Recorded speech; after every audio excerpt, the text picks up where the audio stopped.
For many Nigerians, a police checkpoint is meant to offer protection, but for others, it has become a place of anxiety, uncertainty, and fear. A recent encounter along the Lagos-Benin Expressway has once again ignited a national conversation not just about police conduct, but about ethnic profiling within Nigeria's law enforcement system. I did the touching. The touching. I don't have anything now. I don't have anything. Half I would give you. I just want to see they are very close. So that's why I just another place. Igbo or something. Or just black. Those words captured on camera have sparked outrage across the country. The statement was allegedly made by one of four police officers, namely ASP Elomore Sodayo, Inspector Adefila Adewale, Inspector Olorufemi Okpeyemi, and Inspector Odusola Peter, during a stop-and-search operation involving a Nigerian traveler who had just returned from the United Kingdom. The traveler accused the officers of intimidation and attempted extortion before the conversation took an ethnic dimension.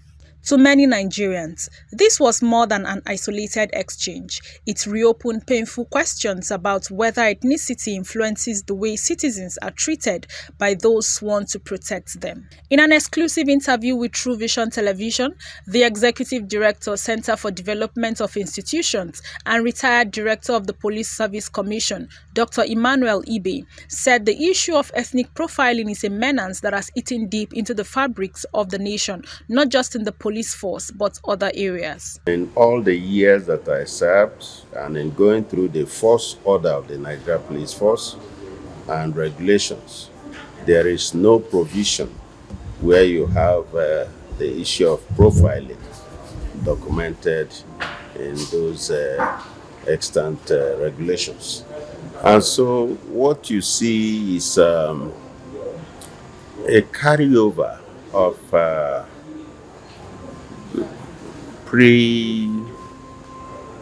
meditated, impressions. We are still a developing society, and most times allow rooms for, things like this. When you see things like this in the public, you don't deny them. They are there. Abroad, you see people mention it and they call it racism, and that's because it's documented and people see it and talk about it. In the case of Nigeria, we don't talk about it. We close it. We cover it.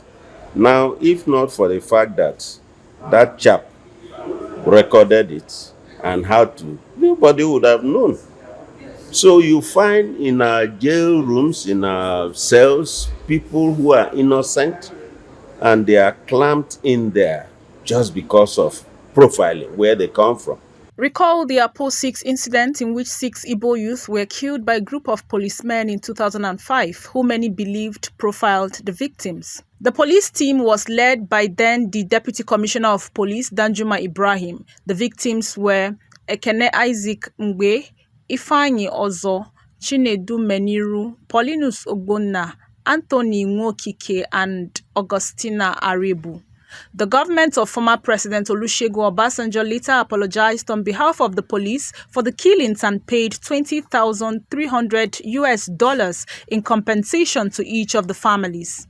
In 2017, 2 of the 6 policemen involved in the case, Ezekiel Ajechene and Emmanuel Baba, were convicted of murdering 2 of the Apo 6 and sentenced to death. The Deputy Commissioner of Police, Danjuma Ibrahim, along with other officers, were acquitted due to lack of direct evidence. And it's very unfortunate. I think it's a challenge to the police authority to take a look at this, and even Police Service Commission. The chairman of the commission is one man that will not take a thing like this lying low, because he is a very vast person that has worked in many fields. When I saw that clip, I saw it. It was a shock, even though not a surprise. It was a shock. And it could have gone worse. What if the man was, too trigger happy and, anything could have happened. So it's very unfortunate. We have a nation that we need to build. And in building that nation, we should take all this into consideration. He further said that it is a problem that requires collective effort and not being swept under the carpet. He called on the government to take a stance on it to avoid its further spread. Well, punishing those chaps is okay, but it should go beyond that.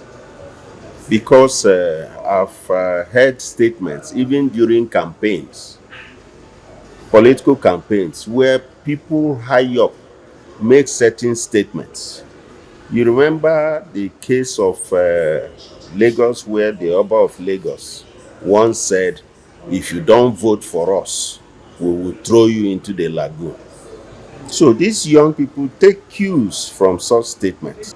You cannot cure it if you don't take time, if you're not intentional about it. So Nigeria must be intentional about it. Talking about racism out there abroad, they have taken it to the point that, look, the mention of it anywhere is a crime, it's taken seriously. In a place like Uganda, there are certain words, sorry, not Uganda, Rwanda, there are certain words you don't use because when you use them, it is perceived to be referring to what caused the genocide in Rwanda. So we must also, it's not when you mention Igbos, no, Igbos are not the only ones suffering that.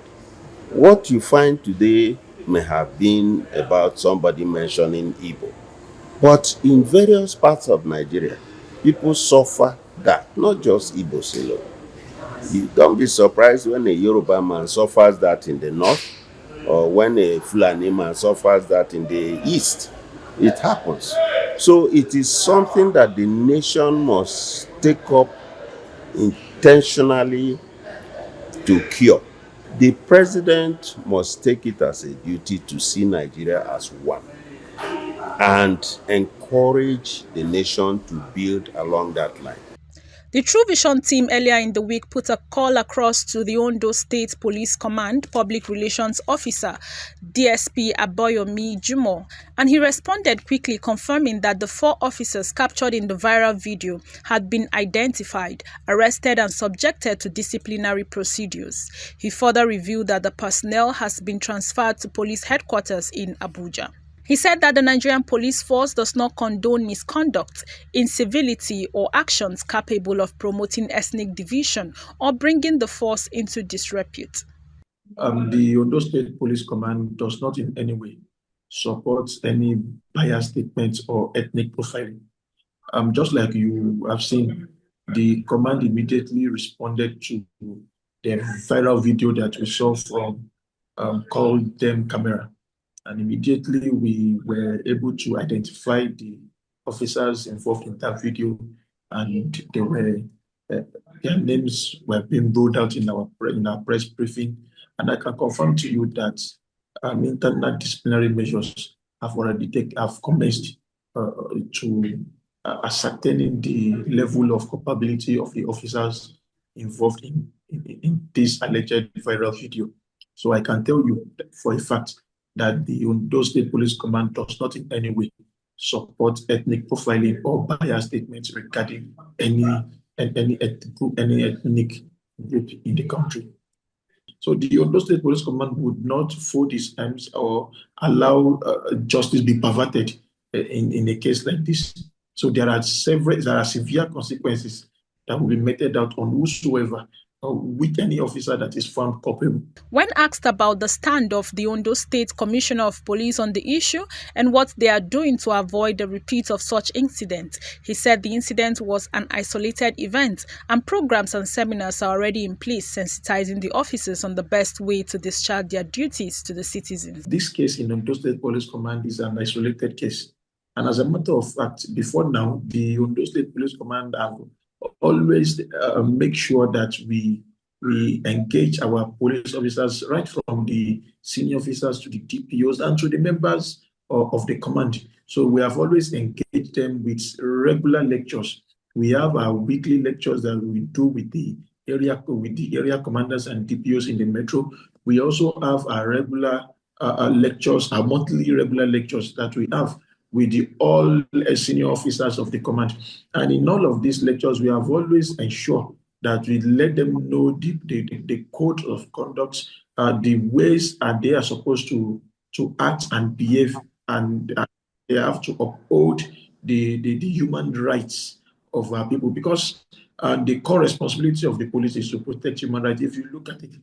So the Ondo State Police Command is very committed to ensuring that our people engage in a professional conduct. And I can also confirm to you that we have several departments and units that are saddled with the responsibilities of checkmating the activities of our men. We have the complaint response unit, which is a unit that is under the Public Relations Command Office, in which they will receive the complaints from members of the public regarding the excesses or the activities of our personnel. The Commissioner of Police has also met with the Igbo community and the non-indigenous assembly, and he has assured them the support of the Ondo State Police Command. He has assured them that every person, be it Igbo, Hausa, or any tribe, can live in Ondo State without fear of being attacked or molested by any security agencies.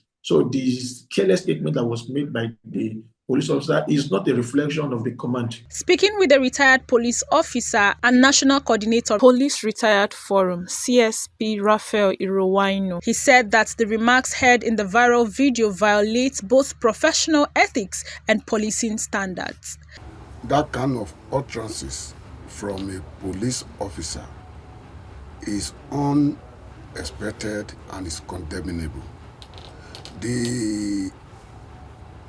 As a police officer, your term of condition of service, you have to take oath of allegiance to the entire nation, that you are going to serve them without taking into consideration your ethnic, religious, or what have you.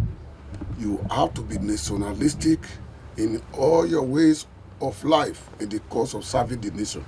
So that statement is very, very unfortunate.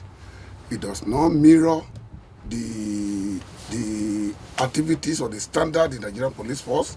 As a retired officer, our loyalty still remains with the state, because the skill and the knowledge we have acquired, we will continue to put it into use for the nation until we answer the call of nation. So till we died, our loyalty, our allegiance remain to the nation, not to talk of a serving police officer.